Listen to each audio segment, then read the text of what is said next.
बुलेटिनच्या सुरुवातीला एक मोठी बातमी आहे। राज्याचे महसूल मंत्री चंद्रशेखर बावनकुळेंचा ॲक्शन प्लॅन पाहायला मिळतोय।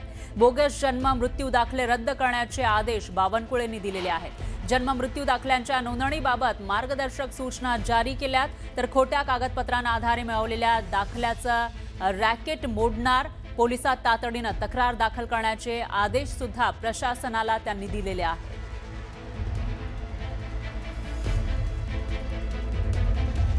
आणखी एक मोठी बातमी आहे। आमदार महेंद्र दळवींनी पुन्हा एकदा सुनील तटकरेंवर जोरदार प्रहार केलाय। तटकरेंनी आमच्या युतीमध्ये धृतराष्ट्राप्रमाणे मिठाचा खडा टाकला असं महेंद्र दळवी म्हणाले।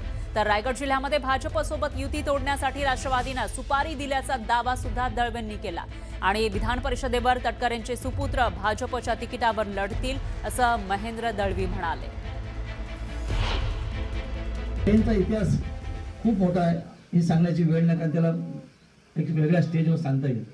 पण पत्रकार बंधूंकडे मी बोलत असतो नेहमी, बस काय चाललंय एकंदर सगळ्या गोष्टी, कोणाचा ताळमेळ नाही आहे। म्हणजे विरोधांकडे आज आपण बघितलं तर कसा ताळमेळ अजिबात नाही आहे।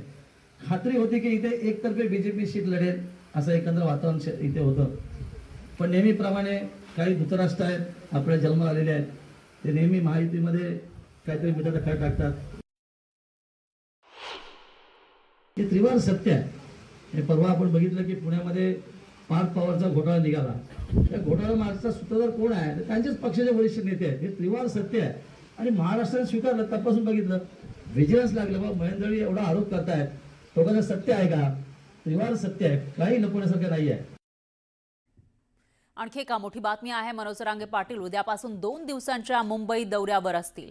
मराठी बिझनेस कॉन्क्लेव्ह 2025 मध्ये ते सहभागी होणार आहे। 28 ऑगस्ट ते 2 सप्टेंबर दरम्यान आझाद मैदान इथं केलेल्या आंदोलनानंतर पहिल्यांदा जरांगे मुंबईला येणार आहे। तर जरांगे यांच्या विरुद्ध आझाद मैदान पोलिसांनी नोटीस जारी केली होती आणि त्यानंतर मुंबईतल्या आंदोलनादरम्यान काही वाहनांना नोटीस सुद्धा देण्यात आली होती।